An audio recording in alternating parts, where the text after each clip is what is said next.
What if I told you one interview explains almost everything you need to know about Kendrick Lamar? Around the time he released Damn, Kendrick sat down with Howard Stern and opened up like rarely before. He spoke about growing up in Compton, living around gang culture, the lessons that shaped him, and a mindset that would later make him one of hip-hop's greatest artists.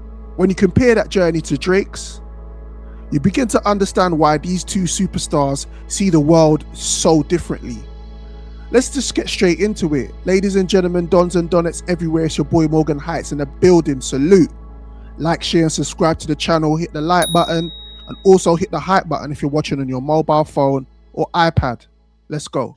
Do you feel a lot of jealousy from the people you grew up with? And I mean, it's got to be there. There is some sort of duality where, oh yeah, for sure, you know, you're gonna have that. There are people who are happy for you, but there are other people. I know, even as I got more popular on the radio, I felt the jealousy of people I thought were my friends. Right. They'd say weird shit to me. You know what I mean? It would be, oh, you're so lucky. You're lucky. Yeah. Well, this was nothing to do with luck. Yeah, definitely. Right. You'll get the slide comments. Fortunately, I have a very small circle, so I don't hear it as much, if not at all. You know, but you hear things from friends of a friend, or people on the outskirts. Yeah. You know that actually forget. I always go back to this Jay-Z theory. You know, we actually forget that Jay-Z is from Marcy Projects. Right. And sometimes, you have to remind yourself, this guy worked, to get where he's at. So this is the first gem that stands out from Kendrick Lamar's conversation with Howard Stern. Kendrick talks about keeping a small circle. And I think that message goes way beyond just being a successful artist or someone in the public eye. Having the right people around you is important in every area of life.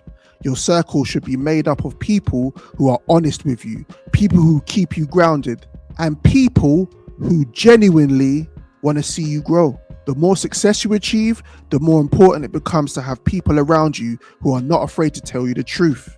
I recently heard a content creator say Kendrick Lamar's rise was overhyped, and I think comments like that usually come from people who haven't followed his journey from the beginning.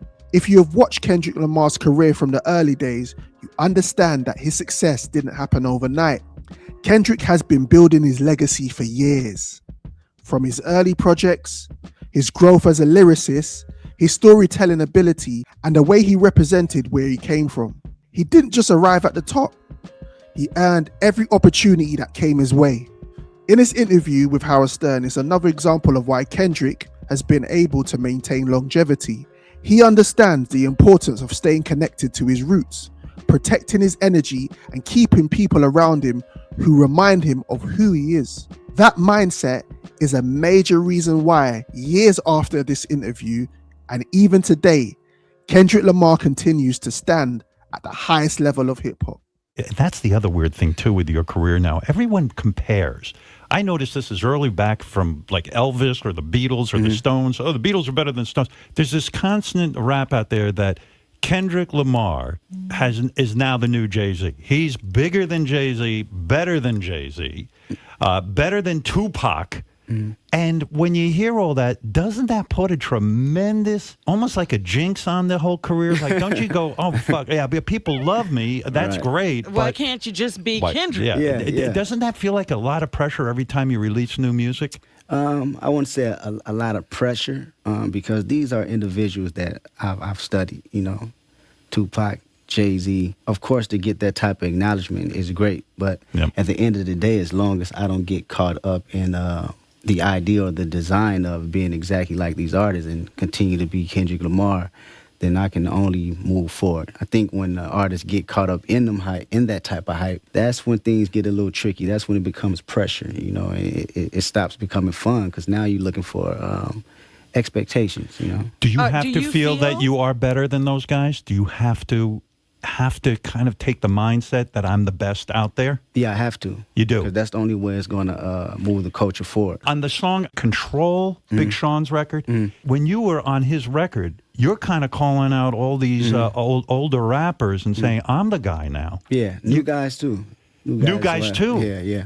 So there's bravado in there, but you really feel it. It's not just you playing around. You're saying, I am the best out there. Yeah. That's a bold statement. Do you catch shit for that from guys when you run into them and they say, well, you know, what's with this bullshit? You're saying you're the best out there. That's kind of a bold thing, right. you know? You get a few guys that's competitive, and that's what I like. That's what pushes me, you know, and when they do it, it's all in fun. It's never from a place of ill will, if they do. Oh, okay. So the competition spurs you on, inspires you. Yeah, definitely. It inspires them, too. You know, I remember in the old days, guys used to shoot each other for saying shit like that. Right. Yeah, I guess everyone's got a better attitude right now. Yeah, exactly. One thing that really stands out to me in this interview is Kendrick Lamar's presence. His posture, his calmness, and the way he carries himself shows someone who understands exactly who he is and what his music represents to the culture. Kendrick understands that if you want to be considered one of the best, you have to believe it yourself first. You have to create that space and let your peers know that you are coming for that position. And that's something Kendrick has always done. What's interesting about Kendrick is how calculated he is when he challenges other artists. He's not necessarily being disrespectful, but because he's such a sharp lyricist, people often interpret his words as a direct attack. The perfect example is the legendary Control verse. Kendrick knew exactly what he was doing when he delivered those bars. He knew it would create conversation and shake up the culture. But when you really break it down, it wasn't about disrespecting his peers. It was about competition and reminding everybody that greatness requires someone to step up. Because in hip hop, the crown is heavy and only one person can wear it. I love this story about you that when you were a little kid, I don't know exactly what age you were at, but your father took you to watch Tupac film a video. Right, I don't know. I guess Dr. Dre and or somebody was California there. Love. Was that the song? Yeah. And you guys, there you are with your dad. How old are you? 5, 6? Yeah, about, I want to say right before Park 7, 8. Right, and they were shooting that in Compton. Mm-hmm. And your dad puts you up on his shoulders. Right. And you sit there mesmerized watching these guys shooting a video. And I get the chills for this stuff because at then and there you said, oh, that's what I want to do with my life. Yeah. And don't people tell you, don't think like that? All the time. Right, like they want to destroy your spirit and say, who are you to think that you can do this kind of thing? And you get that negativity in your head. Yeah. How do you defeat that negativity? How do you keep going when you're a poor kid from Compton and everybody kind of wants to be the guy? You know, that's the hard part. You know, that's the part that's tricky. You know, first you have you got to get past that part before you get to the dedication and the work ethic. And it's just something to having strong will behind your thoughts and your ideas and what you believe in and how far you can dream. It wasn't hard. I mean, it wasn't easy given my thoughts outside of the rim of that 4-block radius, you know? So it took a lot of patience and a lot of times me just repeating the same thing over and over and over again. This is what I want to do, and practicing that over and over and over again. You know? And then like getting all the negative minds out of your head. Because I know when I was growing up, I'd say I want to be on the radio. And even my father would say, who the do you think you are thinking you could be on the radio? I know radio announcers, they're not like you. Right. And people fill your head with this shit. And especially so where do you keep your dreams to yourself? Do you keep it quiet until you're ready, you know it's ready? Or do you still go out there and fight them every day and say, I am going to be this? You know, it's funny because I already knew what I wanted to do, so I didn't have to argue with you. You know, I was headstrong like that. You only had to tell me once that, you know, you can't do that. I'm not going to argue with you because I already know the focus. Don't you think growing up where you did, and you saw some bad things growing up, when you're a real little kid and you see a guy laying dead in the street, and you've seen that twice, right? You've seen people get shot and killed. Yeah, early age. Yeah. From a psychological standpoint, that's like growing up in a war zone. There's no difference. You're seeing people get shot and killed. You're not supposed to see that when you're a kid. At least we like to think in this country you're not going to see it. For sure. When you see that, does anyone come up to you? Is there an adult in your life that sits you down and says, look, what you've just seen is fucked up. And what's going on with you? How do you feel inside seeing a dead body laying in the road? And what does that make you feel like as a young man? Does that drain you of all hope? That, oh my God, how do we get out of this crazy place? Right. Does anyone help you with that? Or is it just like assumed you're going to have to deal with it? Yeah, my mother. What does she say to you when you see that? On. You don't have to become that. This is not something, you should get used to. You're going to be more than that. And for me as a kid, remembering the moments, you kind of get locked in and get used to it. You know what I'm saying? Even though she said these things, because I'm just around it. And it started to become a norm after a while. We can't stop who's walking inside the house. I can't stop my uncles. I can't stop my older cousins, who they are. They have age on me. They have influence. And being that they have influence and I love and I care for them, eventually I'm going to sway along the lines. So she always had to bring me back to that state of, it's more out there. It's not just this small city. One of the most powerful parts of this interview is hearing Kendrick Lamar talk about the role his parents played in his upbringing. Having both parents present and hearing his mother would speak to him about the things he saw around him in Compton is really important. She didn't ignore the realities of the environment he was growing up in. Instead, she used those moments as lessons. She reminded Kendrick that he didn't have to become a product of his surroundings and that she believed in him, not just as an individual, but as her son.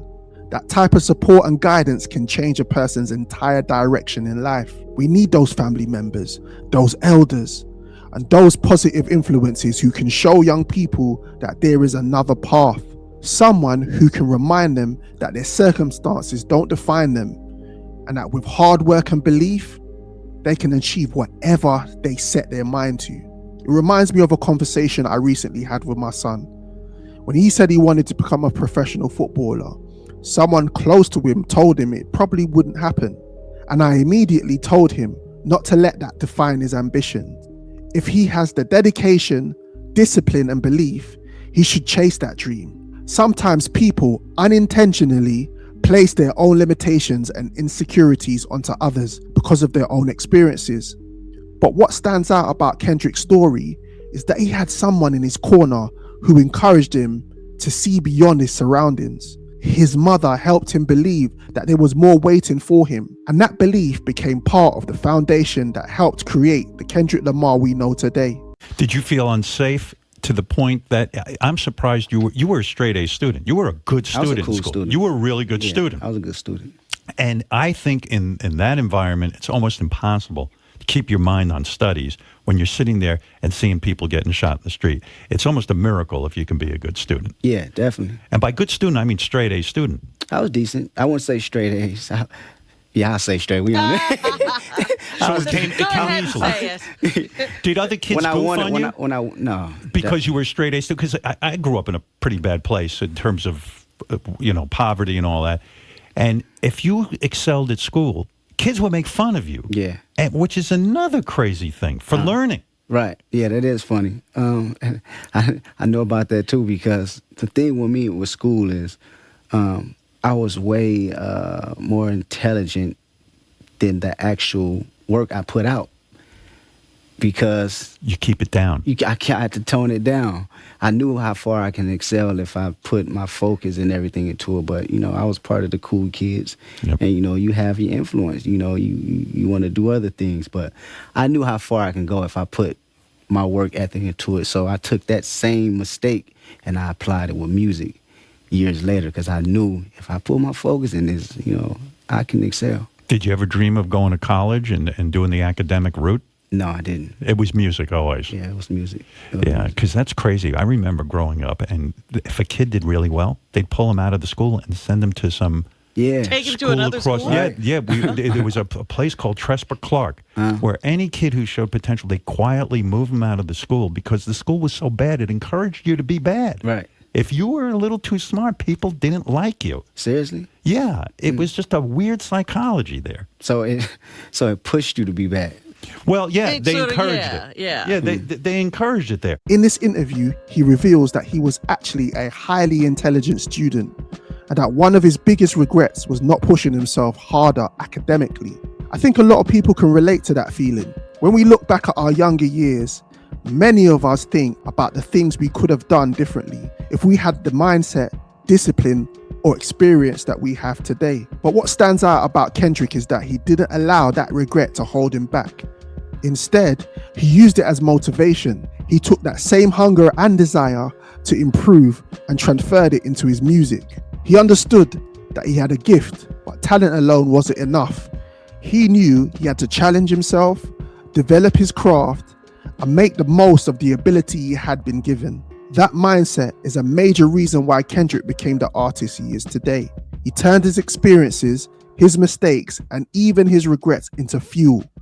And that's what separates great artists from everyone else. Let's fast forward a bit. And we're here to celebrate your new album. I appreciate it. Which is an incredible accomplishment. How many Grammys? And 7 nominations or something? Yeah, something crazy like that, right? Yeah. But anyway, here you are growing up. And now you make a commitment in your life that you're going to be a rap guy. You knew your poetry was good. You knew in school, you realized you could write. Yeah. I think the story goes there was some exam being given at school. You hadn't prepared. Yep. And you kind of winged it. Yep. And it was English. And you wrote. And you aced it. That's when you know you can write. Yeah, 7th grade. Vanguard Learning Center, Mr. Inch. Was Mr. Inch encouraging to you? Did he say, wow, you can write? Yeah. Yeah. Definitely. You need that, right? You need that. And it comes from places that you wouldn't expect, you know. Growing up in certain school districts and in certain, you know, academics and teachers that's involved, you don't get that type of encouragement. No. You know, because they have their own standard of what, you know, they think great is. You know, you ain't gonna get too many people that's saying, okay, you being creative is great. Right. You know, not just because you know your math statistics. Yeah. You know, he was more enthused that, okay, this dude got a mind. There are very few people who will recognize an artist. They understand the math. They understand an accountant. They understand a lawyer. They understand those occupations will get you somewhere. But when you can write poetry, right? Everyone's going, what the are you going to do with that? Exactly. Appreciate that. How far that's going to go. Yeah. Okay, Jay-Z. You know, good luck with that. Right. How do you start performing? Where do you go to start performing music? And I don't mean in your bedroom. I mean, like, where do you go once you realize this is what you want to do? You go to the high schools. Is that it? You go to the block parties. You know, you may be a little bit in danger, but that's what you got to risk, you know, to get your name out there. Why are you in danger? Because fights break out? Yeah, you in gang territory. No matter where you go, you in gang territory. And if you suck, will you get your ass kicked? I don't think you get your ass kicked. You probably walk out before you get your ass kicked from something else. Is it the greatest training ground ever? Because it's almost like a life and death. Like, you're thrown into the water, and if you succeed, whoa, what a rush. Right. But if you suck, you are humiliated, and people will let you know you suck. There's nobody sitting there patting you on the back. Oh, you were wonderful, darling. Oh, yeah, right? they don't give a shit. They don't give a shit. So what happens is, when you come from that type of environment, doing this and being on the stage, you're fearless. Right. Because I've done it in danger environments. You've had the test of fire. Yeah, you trying to rap and dudes got pistols and things like that. There's a lot to negotiate. Now, this is where we start to see the difference between Kendrick Lamar's upbringing and Drake's. Their journeys are completely different. That doesn't make one better than the other. It just gives us a better understanding of the experiences that shaped them. For Kendrick, developing his talent meant putting himself in environments where he wasn't always comfortable. He had to go to places where he had to prove himself, compete with other MCs, and earn respect through his abilities on a microphone. Those ciphers and battles weren't just about making music, they were about shaping his pen, building confidence, and proving that he belonged. Sometimes those environments came with real risks and real pressure, but those experiences helped shape the mentality that Kendrick carries today. Drake's path was different. He wasn't raised in those same environments, and that doesn't make his journey any less important or his success any less deserved. It just means they develop different perspectives and different approaches to competition. When Kendrick steps into a battle or a competitive moment in hip-hop, you can understand where that intensity comes from. Imagine being in a cypher where the stakes feel real, surrounded by people who are carrying the weight of their own struggles, and having to stand out through your words alone. If you can survive those moments, build confidence in those environments, and come out stronger, it creates a mindset that says, if I can make it through that, I can handle anything. You go, let's say the first couple of times you go up, you go to a high school, maybe not even your own high school. Right. And you go there, and you say, I am now announcing I will be the musical performer, right? And you go up there, and dudes are looking at you. They don't know you from a hole in the wall. Do you get one of those weird instant, are you a hit right away, or have you tanked performing? You have tanked. Yeah, for sure. But this the thing. I love preparation. So what'll be a tank to me may not be a tank to you. Right. You may see something else because I didn't prep for it. So I know all the nuances where I might have messed up or didn't go as hard as I planned for. But to you, you wouldn't know. Did you ever have any formal music training? Did you ever take a piano lesson, a guitar lesson? Did you ever get any kind of music theory? I wish. Right? I wish. I talk about this all the time. I wish we had the funds to actually, get this type of training 5, 6 years old and be invited to these things. Because when you walk in a studio the first time, if you have some of that Dr. Dre kind of musical knowledge, right? Definitely. Can you imagine what you'd be doing if you had that? Yeah. If you just had the ability to play it, it would be a whole different thing. Yeah, because every time you come in the studio, first thing you touch is the piano and guitar, and your brain start to open out. Now it's not just lyrics; you into everybody that's in the room. What a powerful interview this was. Kendrick Lamar gave us a real insight into the experiences, mindset, and values that shape him into the artist and the person he is today. If you want to watch the full Howard Stern interview, I will leave the link below in the description so you can check it out in full. Salute to Kendrick Lamar for continuing to be a positive example for the younger generation. His story is a reminder that your environment does not have to define your future. No matter where you come from, with discipline, belief, and hard work, you can rise above your circumstances and achieve greatness. If you enjoyed this reaction, make sure you hit the like button, subscribe to the channel, and join the conversation in the comments below. Thank you for watching. It's your boy Morgan Heights in the building, and I'll see you the next time.